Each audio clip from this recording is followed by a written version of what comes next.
to like see like how many things are stored in, and it was like 9 things.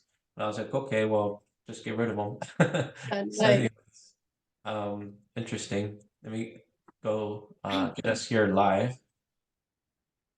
Okay.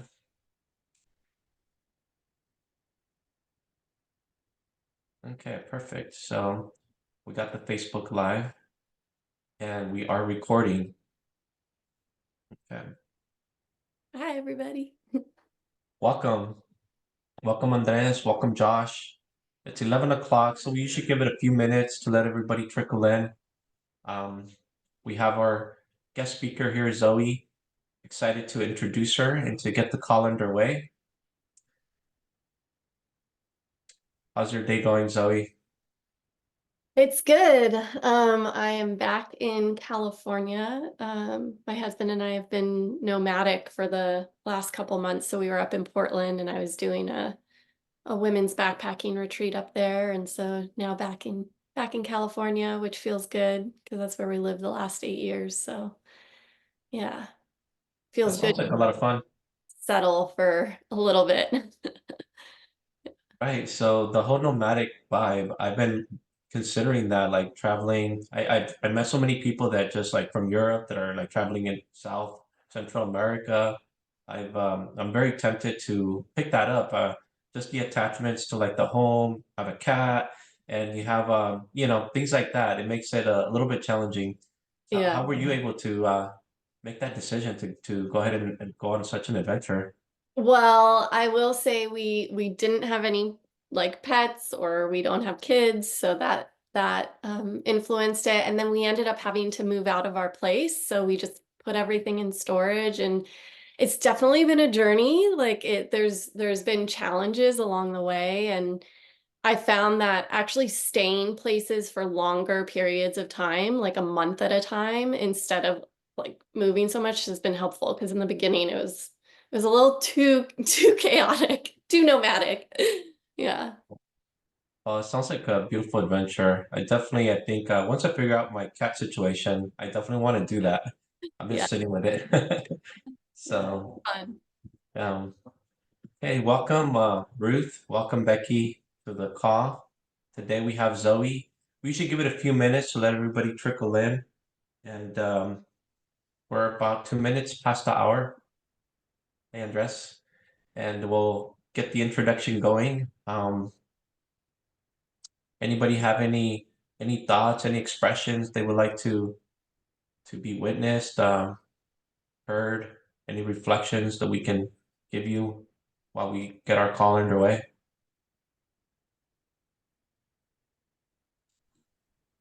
I'm just happy to be here today. That's all. But Yeah. is this Becky from the mastermind? Yes, I know. How's it? How's everything? Pretty good. Pretty good. Awesome. I'm glad to have you here. Thank you. Yeah. I second that. Glad to be here. We're happy to have you. Is this Andres from last week? Yes, it is. Okay, awesome, awesome. So you knew Yanni, right? Yeah, we grew up together in a little town in Connecticut, uh, hanging out since we were like 12, 12 or 13. Wow. And So did you guys keep up, or were you the one that you guys didn't connect until just this last call, right? yeah, that's right. That's right. We when he was in San Francisco, we met up a few times and here in California, because I'm out here in LA. But yeah, for the most part, yeah, we just started catching up again. And we our paths have kind of our life paths have kind of intersected too. Because I was one of his kind of party people way back in the day, Right. and now we're on a different path.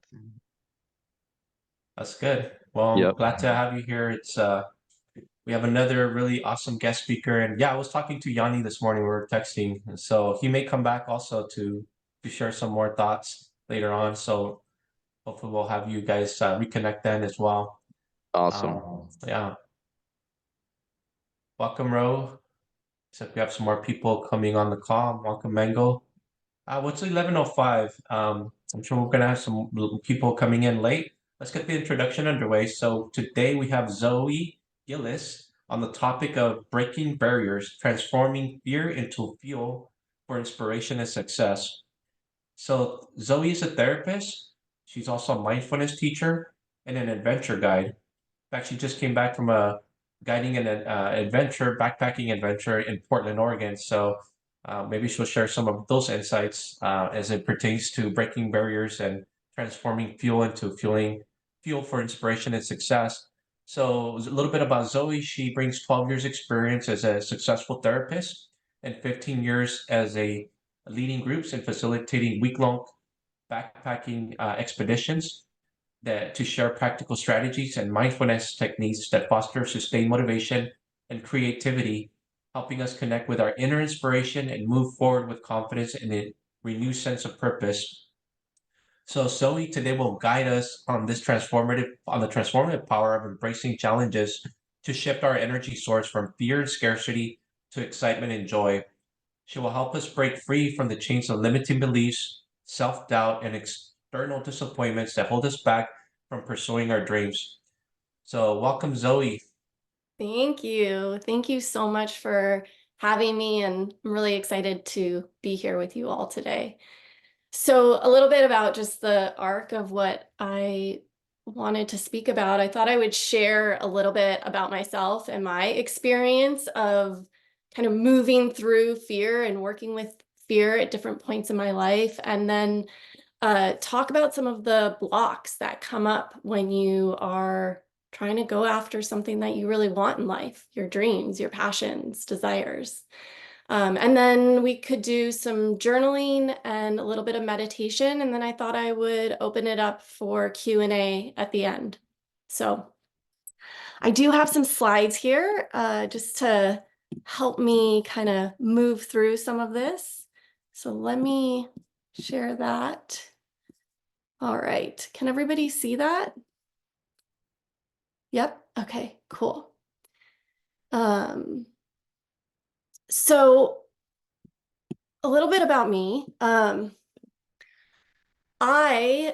of the reasons I wanted to speak about this is because it's definitely a topic that's near and dear to my heart, in that I have had to face a lot of fears, and have also pursued a lot of different passions in my life.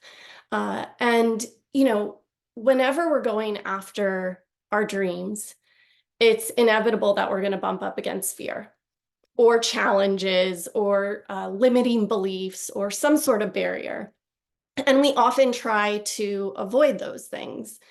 And so I wanted to talk a little bit about actually how we can embrace those challenges and embrace fear so that we can more fully enjoy the journey that unfolds as we pursue our dreams, whether it's a career ambition or something more personal, a relationship or going on a big adventure, whatever it is, really embracing that journey. And so for me, when I was a teenager, I was in group therapy and I loved therapy. It was I had a lot of challenges at home, and it was this space where I got to be in community and feel really supported. And so I thought that I wanted to become a therapist, but I was really afraid, and also I was still, this is like, coming out of high school, I was partying a lot and all of that. And so I didn't want to just go into that in college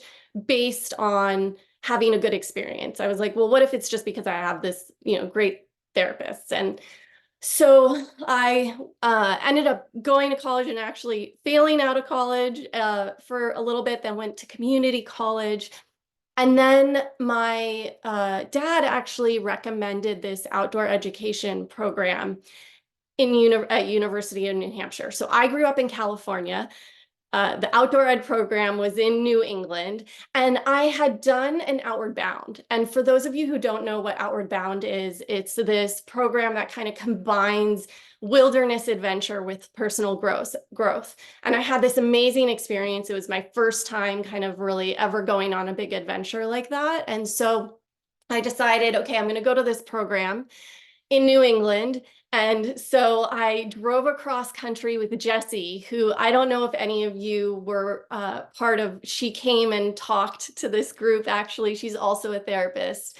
And so, and she and I met in group therapy when we were younger. So drove across country and went to this outdoor ed program. And I was like, you know, grew up in LA and showed up in like my tight jeans, and everybody there had their Carhartts and kind of trucker hats, and I definitely felt out of place, not only because it was like this whole new culture, but I had never lived in snow before. And so that was kind of one of the first big moments where I was up against really venturing into the unknown and being out of my comfort zone. And that beginning of that journey really changed the trajectory of my life.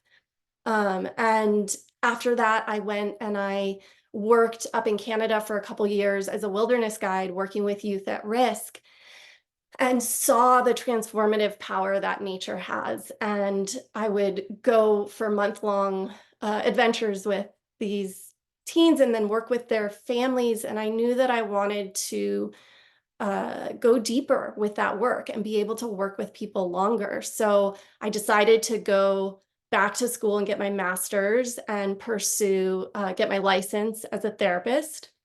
And that also brought up so many fears, right? I mean, just once I got licensed, the imposter syndrome of like, who am I to help people? I had to confront all of that. And that's one of the things that I'm going to talk about, is the importance of really becoming familiar with your own kind of flavor of fear, the thoughts and the way it shows up in your body, and in the way what your mind in particular does with fear. And so when I first became a therapist, I really worked with all of my self doubts, all of my limiting beliefs.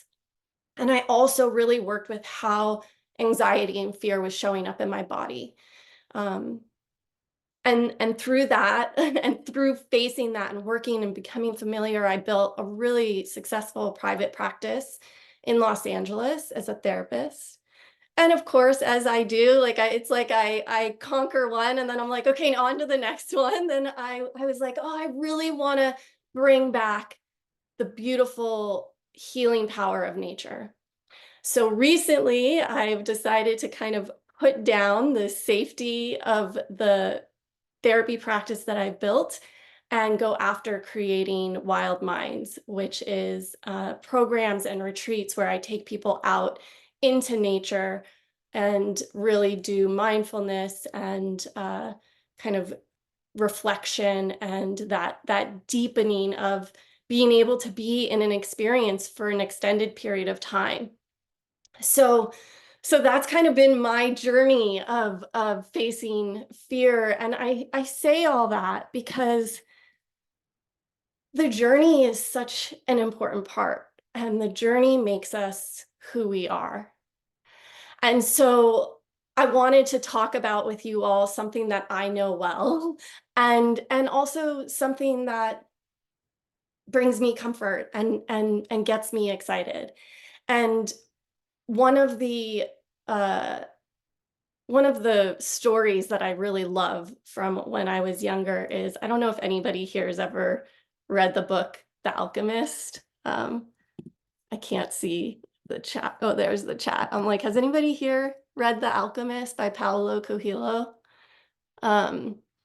If you haven't read it, it's a story about this boy, Santiago. He's a shepherd who goes on a journey to find his personal legend in the hidden pyramids of Egypt.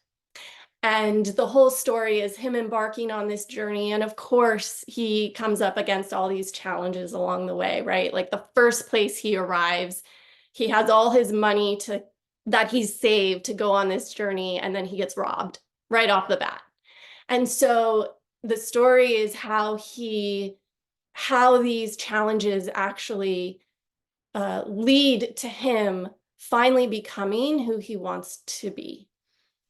And he arrives back home, and the treasure is at his home, as many of these kind of archetypal hero journeys are, right? He arrived back at the beginning, and that's where the treasure has been all along, and that he is in the same spot, but who he is very different. And so, if there's one thing that I would want all of you to take away from today, it's that, pursuing your dreams is really about the journey, and that who you become, like the challenges that you face, and who you become in that pursuit is really the gold at the end. It's not the actual thing. So I would love to just take a moment here and hear if what your dreams, passions, desires, like what you're going for in your life right now. And if you don't have anything, then that's okay. Maybe just put in the chat like something that's bringing you joy in your life right now. But if you could just pop in the chat like something that you're going after right now, a goal, a wish. And again, if you don't feel like sharing that, you could just put something that brings you joy.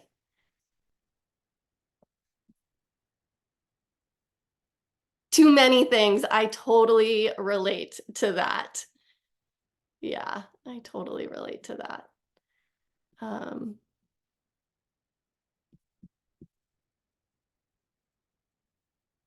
Someone said they're muted. I would love, they can I think Michael has something Yeah. to share. Let's unmute. Yeah. Let's unmute him. Josh, can you okay, there we go. Hey Zoe, Hey, nice to meet you. nice to meet you too. I have quite a few goals and dreams, but I'll just share one of them with you. Yeah. Really as quickly as I can here, because I don't want to take too much time. One of my goals and dreams is to cure world hunger. So I actually have a business plan in order to accomplish that and a clear goal. It's a 3-stage process. Amazing. But the core idea came from working in the financial district in a corporate job and going with my buddies to lunch and spending like $50 on lunch in my tie, buying more food than I can even eat, and having a huge to-go box, and then walking by people that are literally starving, right, and giving them my food. So the core idea is that 2 billion people on the planet are living on less than $2 a day and don't have access to running water. And here in America, we have 600 million people who are literally eating themselves to death. The 3 leading causes of death are heart disease, diabetes, and also cancer, which is all related to simply just what you put in your mouth. So the basic idea is to transition away from this idea of distraction, going out to dinner and spending all this money on food, and actually recentering and revisiting the idea of just cooking food at home and actually like the experience of cooking meals together, right? So I'm also a chef. I learned how to cook during the pandemic. That's another story. Cool. The idea being is to just kind of piggyback on the trend of people, the recent trend for people to be fit, have more fitness and health in their life that we're seeing, really in a big way. So the idea being is that you can just punch in your physical attributes similar to like MyFitnessPal, set some short-term fitness goals, and then essentially the app would geo-target wholesale food to your door that would allow you to essentially cook at home and have a manageable meal plan in order to get you closer to your fitness goals. Along the way, you'll actually see that you're going to save a significant amount of money just from cooking at home and having better relationships. And then at the end of the month, it would tally the money that you had actually saved. And you could then choose to donate a portion of that to people in need, either someone in a third world country where $1 a day is actually going to feed them and change their life, or geo-target it to somebody that's in your local area, maybe a veteran or somebody you know that's in need, something along those lines. Core idea being is that by making some sacrifice and some adjustment in our own lives, we can actually create a massive amount of abundance on the other side of the planet. And this idea of just sharing a meal with somebody who's in need, whether you're sitting with them or not, that's the core idea. So yeah, just wanted to share that with you. Thanks for listening. Amazing, amazing. Thank you so much for sharing. What a beautiful aspiration, and yeah, thank you. Thank you, Michael. Yeah, Very thoughtful. yeah, definitely. And one of the things I was thinking as you were speaking, and this is totally a side tangent, but so we'll see if I can even collect my thoughts around it, but the relationship with kind of overconsumption and self-soothing, right? Like that the more that actually we're able to be with our feelings, which is more of what I'm going to talk about, like being able to be with fear, be with discomfort, but the more we're able to be with that, then the less we need to reach for kind of outside things to self-soothe and kind of soothe that anxiety. So I don't know, that was just a side tangent, but made me think of that because I really think, this, we're talking about this from like, okay, like going after, these are like big concepts, kind of like moving through fear and going for your dreams. But this practice of actually understanding fear and understanding how it works, fear is one of the biggest emotions that we all face. And even, there's fear and grief and loss and joy, like there's all the positive emotions too, but really learning how to be with the uncomfortable ones, I think is such a important piece to the healing that we need on our planet. So thank you for sharing that. So in working with fear, I was going to talk about two common blocks. So the first being fear of fear, right? And maybe a lot of times people will say like fear of failure, but really fear of failure is one particular flavor of fear, or it's one thought of fear. And fear can show up differently for everybody. So some people's fear might be of failure, while other people's fear might be of being disappointed by others, not being able to get the support, looking stupid, or losing connection.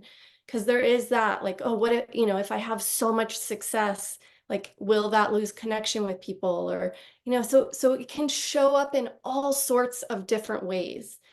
And those are kind of the mind states, right? Like the beliefs that can get formed around fear. But there's also fear, it shows up differently in the body for people. Noe, you were talking about like having kind of just releases of emotion that weren't even connected to language or thought, like before we got on this call. And yeah, it's like our body can store fear as well. And it can be constriction or, in the throat or in the mind or in the belly. So knowing how it shows up specifically for you is really helpful. And the methods that I have, found really helpful and enjoy the most are meditation, mindfulness, and then also going out into nature and getting that perspective and pushing myself kind of physically, emotionally, and mentally. And I do want to say that with becoming more familiar with how fear shows up for you, you can begin to then discern like what fear is helpful and what fear is harmful, or hindering you. Because fear is helpful. Like it's a signal there that like has been developed to protect us and is a really important. And so, you know, an example of this is I recently was working with a client who she started developing these two fears. One was of driving and the other was of being alone. And so the driving, when we kind of dug into it, her medication had gotten all messed up and she wasn't able to sleep and she was feeling disconnected from her body and kind of like really off. And so I was like, okay, well, this fear of driving actually makes a lot of sense. Like you don't want to operate a vehicle, right? If you're drowsy and feel woozy and like don't feel like you can process information. But her fear of being alone, when we dug into that, it was really just like she just felt uncomfortable. And so it was like, okay, well, let's figure out how to develop the skills necessary to like confront that fear. So, and let's see. There we go. So one of the things that when you begin to have this practice, like you get to know your fear really well, right? You can discern, okay, this fear is important to listen to, but this one, it's like super active, but I know it's not helping me. So one of the things that I really like to think about is expanding the window of tolerance. So this is an idea that was developed by Dan Siegel, who's a neuroscientist. And so the window of tolerance is this idea that, you know, there's this window within which we can operate really well. Like our prefrontal cortex is online, we can be rational, we can feel our feelings, like we're still able to act and do all the things we want to do. Yes, I love that. I just saw that in the text. Life starts at the end of your comfort zone. Yeah. And light enters through the wound. Oh, I love both of those. Yeah. Okay, so there's this window of tolerance, right? And then what can happen if you fall outside of the window of tolerance is either hyper arousal or hypoarousal. So hyper arousal is like the fight or flight, right? You're freaking out like that.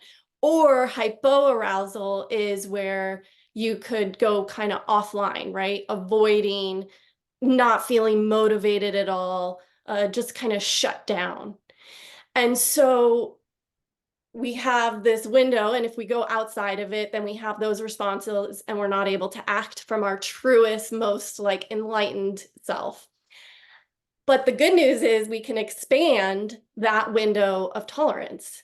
And right, so it's like that whole idea of finding that edge of the comfort zone, right? Life starts at the end of your comfort zone.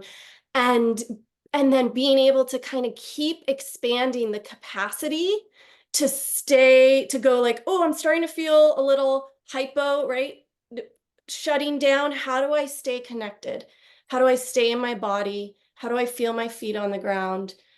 And again, really, unfortunately, I think the only way to do this is to do it. It's like that idea which I tend to fall into sometimes myself, which is like, oh, I want to like feel confident and secure before I do the thing that scares me. But it actually doesn't work that way. You have to do the thing that scares you. You have to feel afraid and work through it and know how to work through it. You have to go through in order to get the thing, you know, get the confidence. And so, yeah. So just to recap, to help us move from fear to inspiration, we can connect to know how fear shows up in our body and to not be afraid of fear. I really like the phrase, just because I'm afraid doesn't mean something's wrong, right? I really like the just because. I use it all the time. Like, just because I'm sad doesn't mean there's anything wrong. Or when I was going through a big breakup, I was like, well, just because I'm sad doesn't mean I'm supposed to get back together with this person, right? To be able to normalize what we're feeling. And to see fear as something that can help us deepen our understanding of ourselves and each other. So before we move into some journaling and then a little meditation, I think we have time, yeah. I'd like to offer a few visualizations that I'll kind of incorporate into the meditation. Then we'll do a little journaling. But so these are two visuals that I have found really helpful. The first is this idea of salt in the water. Okay, so because often fear shows up physically in the body and it can feel so all-consuming. And if you think about a spoonful of salt, and you imagine that that spoonful of salt is kind of how fear shows up in your body, right? And if you put it into a shot glass, it's going to be really fucking intense, right? Like it's so salty, all consuming. But if you take that same spoonful of salt and you put it in a 10-gallon jug of water, if you expand the container, the impact that that salt has is very different. And so we can do this in our own kind of container of our body, where we can, open up the awareness so that it moves beyond where fear is showing up. And I forgot the second one. It's like, yeah, well, I'll just go with that. Oh, I know what the second one is. The second one is the idea of like an ice cube melting. So I have a quick story about this. Speaking about things kind of showing up in the body that are not connected to language. So at the end of every meditation retreat that I've done, I like to go on silent meditation retreats. I'm not sure why, but at the end, I tend to sob like uncontrollably. And I'm not even, there's no words, there's no thoughts, there's no language. And I think that it's some sort of, whether it's just pre-verbal or something connected to a lineage, or it's something that's being released that's not about what's happening in that moment. And so, but I was very resistant to this for a while, and I was working with a teacher and I was like, I don't understand, like I feel this thing in my chest and I just want it to go away. And he was like, well, it sounds like you're trying to like chip away at an ice cube, because I was describing how it felt in my chest. And he's like, instead of having that kind of energy, why don't you imagine like warm light coming in and softening and soothing, and then letting the ice cube do what it does, letting that sensation in your body move and do what it needs to do on its own accord, instead of trying to like resist and push.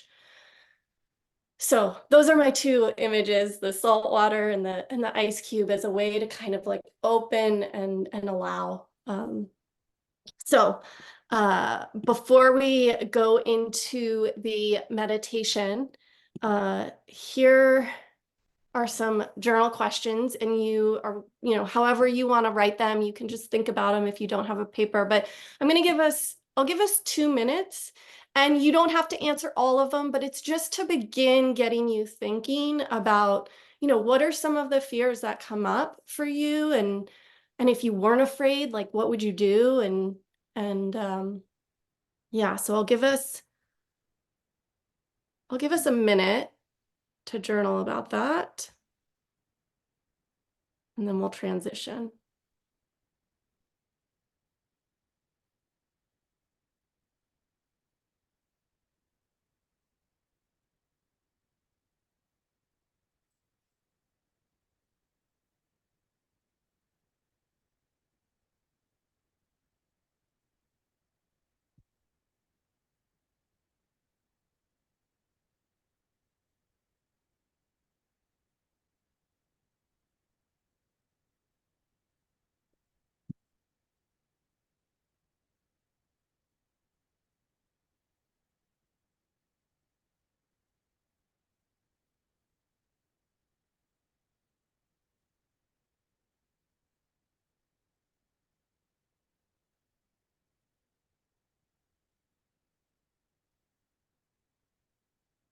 And taking a moment to just wrap up whatever sentence you were working on.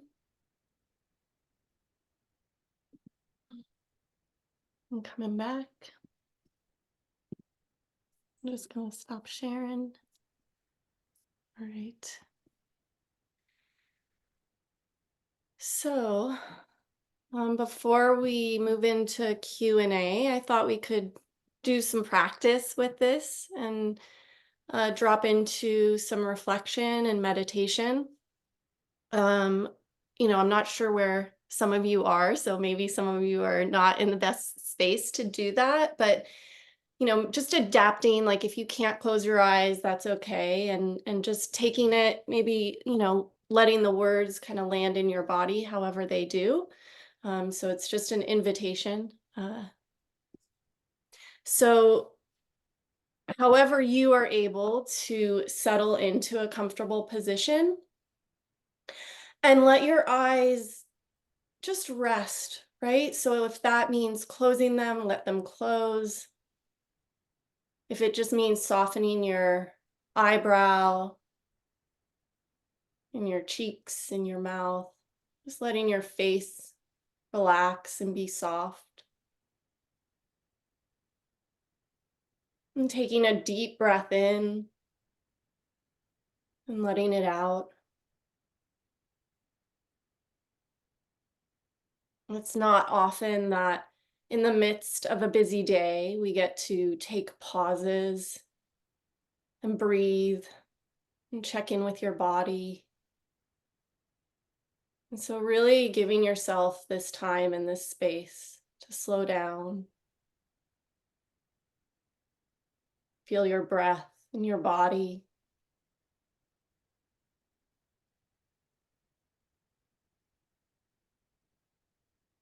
And then bringing to mind something that you deeply desire in your life. It could be a goal, a dream, or even a change that you wish to see.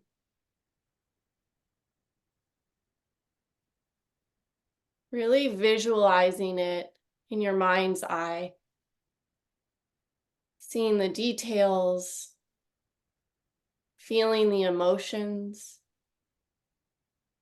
maybe the sense of excitement if you had this desire fulfilled.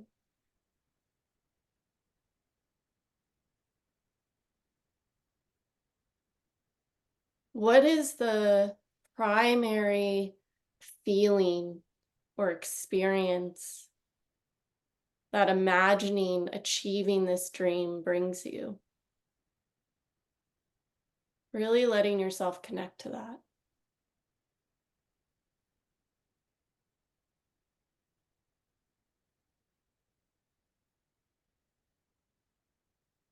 And now letting yourself connect to some of the fears that might come up.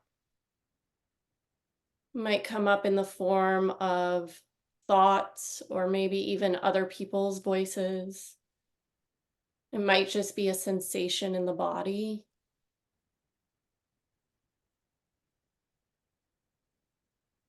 And if there are no fears for this particular dream, what are some old emotional patterns that might come up?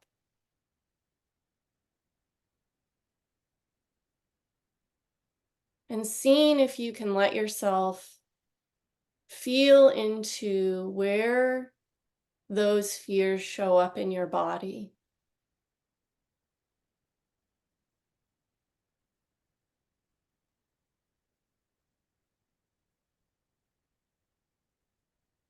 Really feeling into the sensations. Feeling into your chest and your throat, your head. And noticing what the quality of the fear is. So descriptive words, maybe it's tingling or tight or swirling or cloudy. Not judging, but simply being curious. What's the experience like? And then the invitation is to imagine a light or warmth coming in and slowly melting the sensations.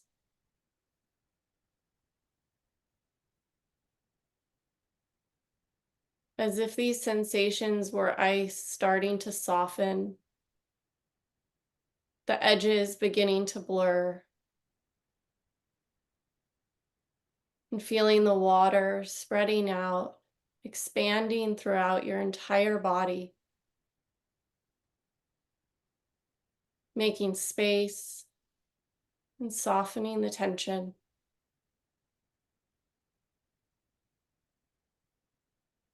And as you expand your awareness, noticing other parts of your body that feel at ease. Maybe your hands or your feet. And allowing that ease to grow and spread.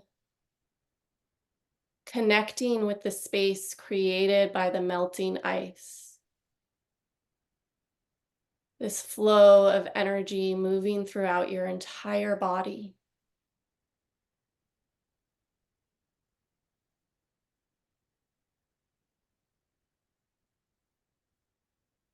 And then shifting your focus back to your desire, back to your dream. And imagining the feeling it will bring you. Maybe it's peace, security, joy. Really letting that emotion fill your whole body. As if it's all around you in the air that you breathe. And with every inhale, imagine you're drawing in this feeling. Breathing in that sense of peace or security or joy.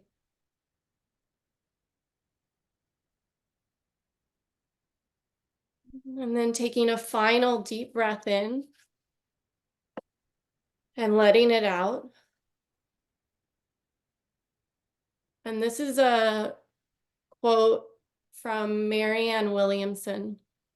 It's "Let your light shine." Our deepest fear is not that we are inadequate. Our deepest fear is that we are powerful beyond measure. It is our light, not our darkness, that most frightens us. We ask ourselves, who am I to be brilliant, gorgeous, talented, fabulous? Actually, who are you not to be? You are a child of God. Your playing small doesn't serve the world. There is nothing enlightened about shrinking so that other people won't feel insecure around you. We were born to make manifest the glory of God that is within us. It is not just in some of us, it is in everyone.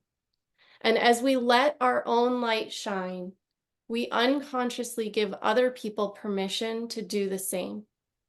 As we are liberated from our own fear, our presence automatically liberates others. So coming back, if you haven't already, and yeah, I just really love this last line, like that,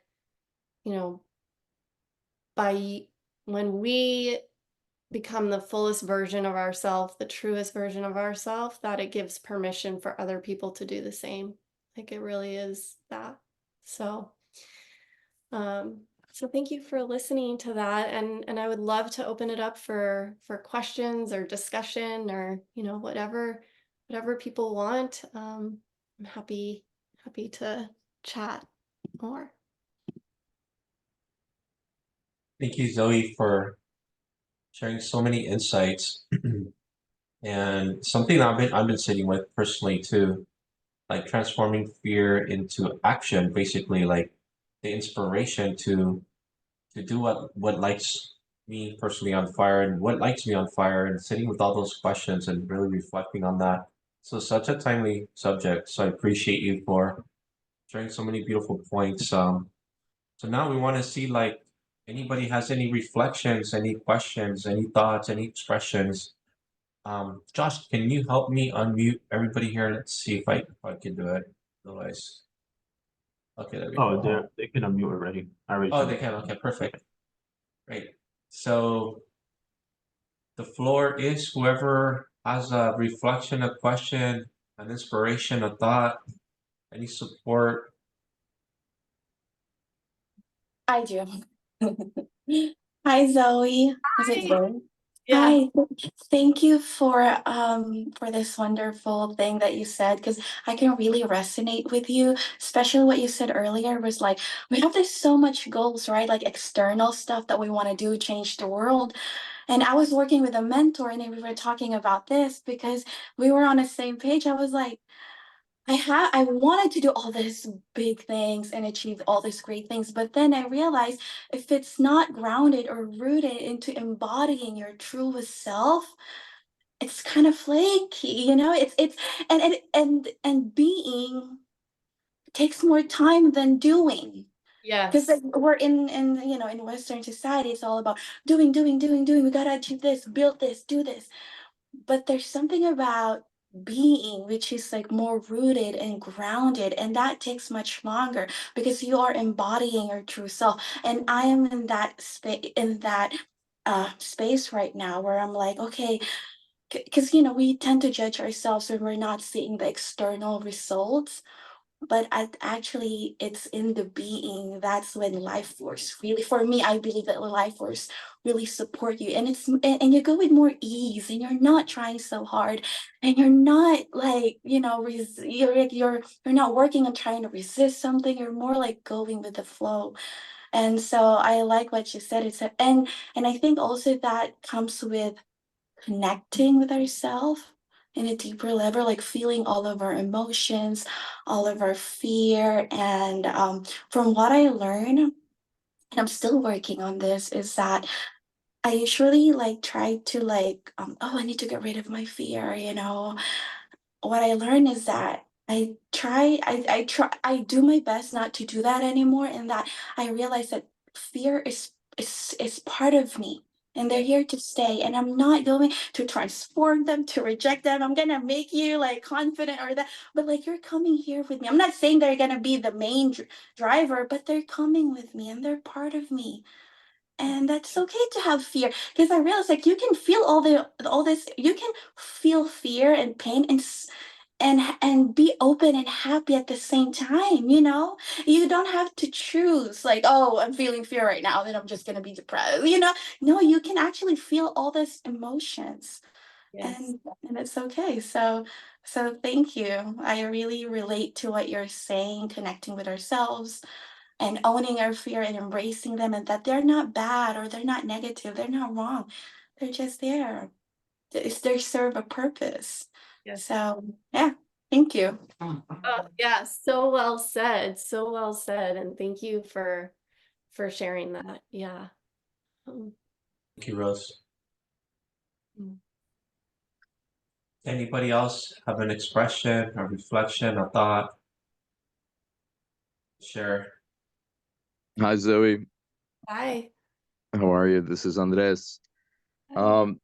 Well, what I was thinking about was you know, as a musician, just kind of going through stage fright, and um, you know, that's something that I think you know, a lot of us experience. It's you know, I was trying to think of the nature of that, and I think the root of it is, you know, the fear of not being perfect. And you know, as musicians, we practice relentlessly, just you know, to achieve that state of perfection. And then beyond that, you know, why do we want to be perfect? And I think for me at least, you know, it's the fear of, you know, maybe the one critic in the audience that didn't like it. Maybe everybody else loved it, but just that one critic. And I think that's, at the end of the night, you know, no matter how many compliments I get, or you know, how good I felt about my playing, you know, I'd be thinking about that one person, and that kind of prevents me Mm. from doing that. So that's, you know, that's just kind of my piece, my example. Are you open to questions? Absolutely. Um, how have you worked with that, or what have you found anything helpful? Uh, honestly, yeah, well, for me, it's just, practice, practice, practice until everything is absolutely on point, every beat, every note, and just, do that as much as possible, in rehearsals. So we can get over that, we just feel like so solid we can do it without even thinking it. And then, to another degree, I've gone on stage, had a few drinks, just to relieve the anxiety, which, this is not a good thing. And yeah, so one good thing would be practice, and the other thing is, trying to find coping mechanisms that don't always work. Yes, totally. Yeah, and I think that's where, like, I wonder if there's anything, sometimes it's hard to mimic because it's such a particular thing, performance anxiety, right? It's like, but I wonder if there's any other things you could do that somewhat mimic that physical sensation that comes up, and practice, because there's like the practice of your art, right? And then like if there's any way to practice that idea of expanding your capacity to work with and tolerate the physical discomfort of anxiety that comes up on stage. That, Uh, that's amazing, because I was actually thinking about something like that. I was thinking maybe going out and doing some busking, especially maybe at a what's place. busking? Busking is where you play, out in public, like at Oh the train yeah, station, yeah. and where it's not an audience that comes to see you. You just go there, and people trying to get to work, and people that otherwise would hate your music or wouldn't want to hear it, and just really kind of getting outside my comfort zone. I haven't done it yet, but I think that's a technique I want to utilize. That's awesome you said that. Yeah, and that, yeah, it's such a great idea. And then also like the thing that's so great about that is it's like the baby steps too, right? And you might even think about like, okay, is there anything even less scary that would still push you, so that you're incrementally like challenging yourself and building up that muscle. But that's awesome. I love that idea. Thank you so much. Yeah, great. Thank you for sharing, Andres. Candy, Hi. Hi. I just happened to stumble upon this, and I'm so glad that I did because I like the energy that everybody's kind of bringing here, and just that everybody kind of, we all have our personal stuff that we work on, and then we have like our like more overarching goals in terms of just being a good human and finding ways to bring our talents and our interests and our passions to like more of a wider audience so that we can share and we can kind of build upon each other's strengths. And to what a lot of people are saying, the whole premise of fear, a certain amount of fear, and I can't remember the young woman's name who was talking before. She had the really positive energy about it, Rose. but a certain amount, what was her name? I think Rose, is that right? Rose? That sounds right. Yes, Rose. Okay, good. So, but I think like to her point, also a certain amount of fear is primal. Like we need a certain amount of like anxiety and fear. We're in overexertion mode right now, like just in general. We become very disconnected, especially since COVID, because we're so much further removed from other people. We don't see them as much in person as we did pre-COVID. I think that's true for a lot of people who are doing a lot more like communication by email and text and like video and just not as many in-person regular interactions, so that we kind of lose the ability to gauge each other's like intonation and voice and underlying meanings and things like that. So things get lost a lot in translation, if that makes sense. At least that's what I've seen. So the important thing, I think, like Andres, for your music and just for what everybody's doing, find your audience that resonates with you. And like maybe that's starting a small platform online or finding like a local venue where you can have people that are like kind of on the same wavelength that you are, that are going to come out and support you. A lot of it really, especially with music for me, is about the vibe that the person brings more so than the genre of music, or it's more about like their effort and their heart in it, and like the energy, the flow that's created. So once you start aligning more with people that you feel encourage you and support you, the ones that are more critical, and we're always going to have those, right? Especially when you're performing in front of a crowd, you inevitably are going to have a couple of people that will have a criticism just because it might be jealousy. It might just be that they're having a bad day, or that they are just negative Nellies. No offense to any Nellies. And that might just be how they respond. But it's very hard not to take it personally, especially when it's your art or like your words or your thoughts that you feel are being criticized and judged. And they are, because we can't help that we want to give feedback, even when we think we're being constructive sometimes. It's the approach. So surround like the whole goal. And I think what you're doing here is helping people to connect so that you feel a sense of a community behind you, which is what we're all really trying to do, so that we feel enough support to put ourselves out there and risk, right? So anyway, thank you for having this today. And I think it's just like a great opportunity to share what you've given, and the meditation was really helpful for me. And then for people to have a chance to also contribute. So thank you. Thank you for being here. Andres, I had a couple pointers for you too. One, I just want to say, I apologize to the group. I haven't had coffee in 2 weeks, and I just had my first coffee, so I'm like bouncing off the wall right now. Andres, three things I wanted to mention. The first is, if I would encourage you to look at pre-stage routine that often people do. Tony Robbins has a great one, and also there's a bunch of comics that do a pre-stage routine. I don't know if you work out, but if you work out before you get on stage, it really helps. The second thing is, instead of thinking about the audience's opinion and like their perception of you, whatnot, which is again kind of based in fear and oftentimes is control. You can't control anybody else, right? One thing that might help you get in state is just to think about what's the intent for you to share that song to begin with, right?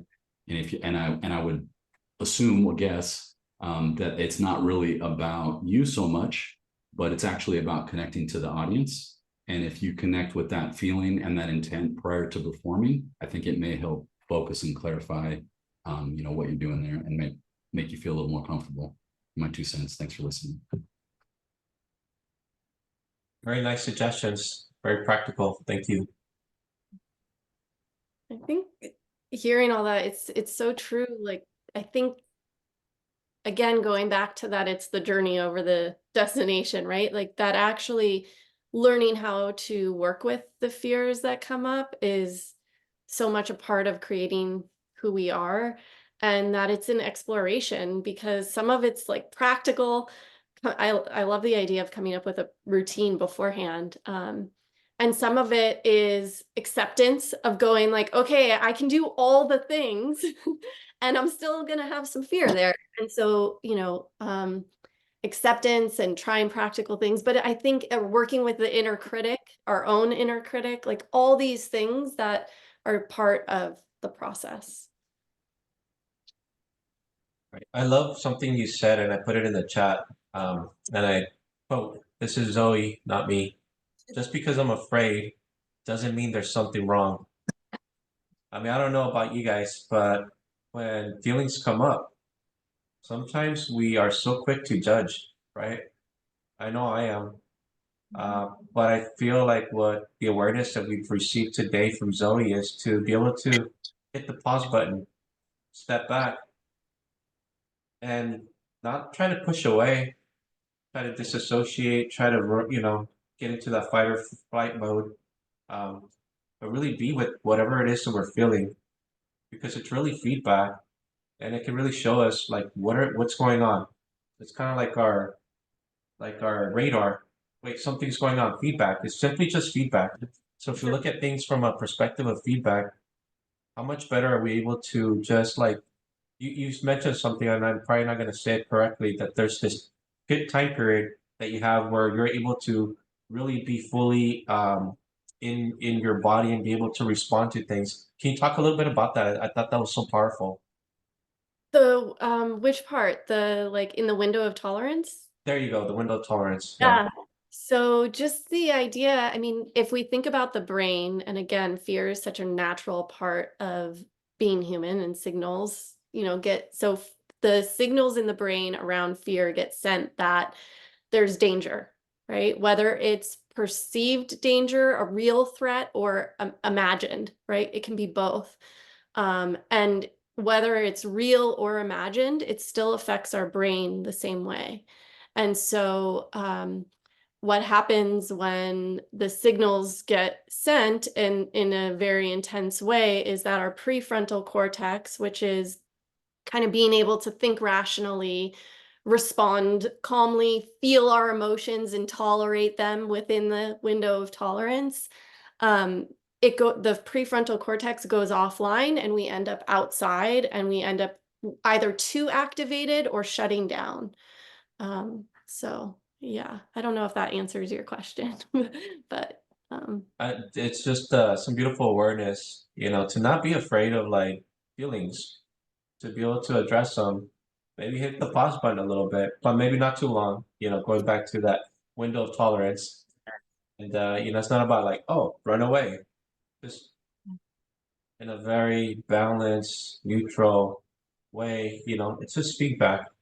It's easier said than done, obviously. Like when you're in the midst of being, it's a different story, but hopefully today we'll be able to like think twice. Now that that flashlight of awareness has been shone, we'll be able to say, wait a second, I remember this Zoe saying something to the effect that feeling whatever it is that we're feeling is not a bad thing.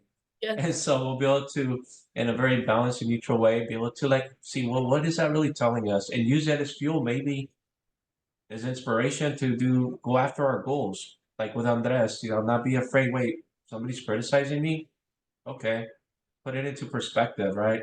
Just feedback. Look at everybody else. They're fine with it. Sometimes it's about like I love what Zoe said, it's about the journey, not the destination. So what kind of experience are we having?